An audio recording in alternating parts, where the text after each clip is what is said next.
Vegetable pancake ரொம்ப சிம்பிளாக பண்ணக்கூடிய ஒரு ஈவினிங் ஸ்நாக் ரெசிபி. வெறும் ஒரு 10 நிமிஷம் போதும் இந்த ஈஸியான பேன்கேக் ரெடி பண்ணி எடுக்கிறதுக்கு.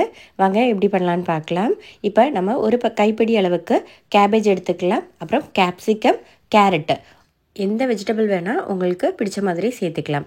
இப்போ இதில் நான் ஒரு 3 டேபிள் ஸ்பூன் அளவுக்கு அரிசி மாவு சேர்த்துக்கிறேன். அது கூட ஒரு முட்டை ஃபுல்லாக சேர்த்துக்கோங்க. இது எல்லாமே நல்லா மிக்ஸ் பண்ணி எடுத்துடலாம். தேவையான அளவுக்கு உப்பு சேர்த்துக்கோங்க. ஒரு 1/4 டீஸ்பூன் அளவுக்கு கரம் மசாலா சேர்த்துக்கலாம். காரத்துக்காக ஒரு 1/2 டீஸ்பூன் அளவுக்கு மிளகுத்தூள் சேர்த்துக்கலாம். பச்சை மிளகா வேணுனாலும் சேர்த்துக்கலாம். இப்போ இது எல்லாத்தையுமே சேர்த்து நல்லா மிக்ஸ் பண்ணி விட்டுக்கோங்க. இதில் உங்களுக்கு எந்த வெஜிடபிள்னாலும் யூஸ் பண்ணலாம். அதே மாதிரி நீங்கள் வெங்காயமும் இந்த மாதிரி நீல வாக்கில் சேர்த்து வேணால் நீங்கள் சேர்த்துக்கலாம். அடுத்ததாக இப்போ கொஞ்சமாக தண்ணி சேர்த்துக்கோங்க.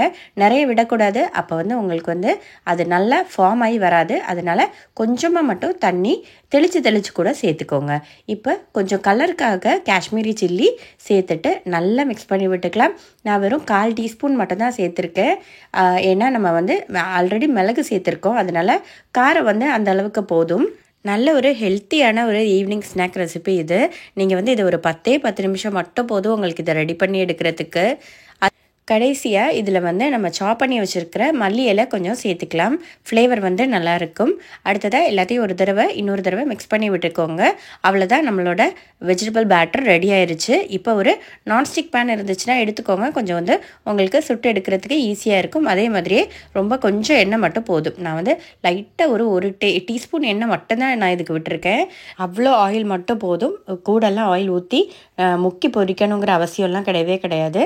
உங்களுக்கு வெஜிடபிள் சீக்கிரமாகவே வெந்து வந்துடும். அதே மாதிரி நல்ல ஸ்லைஸாக குட்டியை நல்லா தின்னாக கட் பண்ணிக்கோங்க. அப்போ சீக்கிரமாக வெந்து வந்துடும். கொஞ்சம் தடிமனாக கட் பண்ணி எடுத்தோன்னா உங்களுக்கு வெந்து வரதுக்கு நேரம் எடுக்கும். அதனால தான் இப்போ இந்த மாதிரி ரவுண்டாக நம்ம ஷேப் பண்ணி ஊற்றிக்கலாம். தட்டி நல்லா விட்டுக்கோங்க. அப்போ சீக்கிரமாக வெந்து வர்றதுக்காக. இப்போ மெதுவாக ஒரு சைடு வெந்து வந்துருச்சு. இப்போ அடுத்த சைடு அப்படியே திருப்பி போட்டுக்கலாம். ஒரு மீடியம் டு லோ ஃப்ளேமில் வச்சு இதை நம்ம ஸ்லோவாக குக் பண்ணி எடுத்துக்கலாம். நல்லா கிறிஸ்பியாக வரும். இதில் நம்ம அரிசி மாவு சேர்த்துக்கிறதுனால இந்த மாதிரி உங்களுக்கு நல்லா கிறிஸ்பியாக கிடைக்கும். சாப்பிட்றதுக்கும் நல்ல டேஸ்ட்டாகவே இருக்கும். அதே மாதிரியே நீங்கள் இதை சூடாக சர்வ் பண்ணி சாப்பிட்டா தான் நல்லாயிருக்கும். கொஞ்சம் ஆறிடுச்சுன்னா அவ்வளோவா டேஸ்ட் இருக்காது. அதனால சூடாக சர்வ் பண்ணி சாஸ் கூடயோ இல்லாட்டி தேங்காய் சட்னி வச்சு கூட சாப்பிட்லாம். நல்லா டேஸ்ட்டாக இருக்கும். வெஜிடபிள்ஸ் சாப்பிடாம இருக்கிற குழந்தைங்களுக்கு இந்த மாதிரி பண்ணி கொடுங்க. அப்போ ஏதோ இது அப்படின்னு நினச்சிட்டு சாப்பிட்ருவாங்க. அவ்வளோதான், நம்மளோட டேஸ்டியான ரொம்ப ஹெல்த்தியான பேன்கேக்கு வெஜிடபிள் பேன்கேக் ரெடி ஆயிடுச்சு. எனக்கு கரெக்டாக எக்ஸாக்டாக ஒரு 10 நிமிஷம்தான் இது டைம் எடுத்துச்சு. அதனால் நீங்கள் சீக்கிரமாக ஒரு டீ போடுற நேரத்துலேயே நம்ம சைடில் இந்த ஸ்நாக்ஸையும் ரெடி பண்ணி எடுத்துடலாம். ரொம்ப சிம்பிள், ரொம்ப ஈஸி, ரொம்ப ஹெல்த்தியும் கூட. கண்டிப்பாக ட்ரை பண்ணி பாருங்கள். ட்ரை பண்ணி பார்த்துட்டு வீடியோ பிடிச்சிருந்துச்சுன்னா லைக் பண்ணவும் சப்ஸ்கிரைப் பண்ணவும் மறந்துடாதீங்க. தேங்க்ஸ் ஃபார் வாட்சிங் ப்ரீத்தூஸ் மெனு. இதே மாதிரி நல்ல ஹெல்த்தியான யூஸ்ஃபுல்லான வீடியோவில் பார்க்கலாம். தேங்க்ஸ் ஃபார் வாட்சிங் ப்ரீத்தூஸ் மெனு. அப்போது எல்லோரும் ஹெல்த்தியாக சாப்பிடுங்க, சந்தோஷமாக இருங்க. நெக்ஸ்ட்டு சூப்பரான ஒரு வீடியோவில் பார்க்கலாம். பாய்.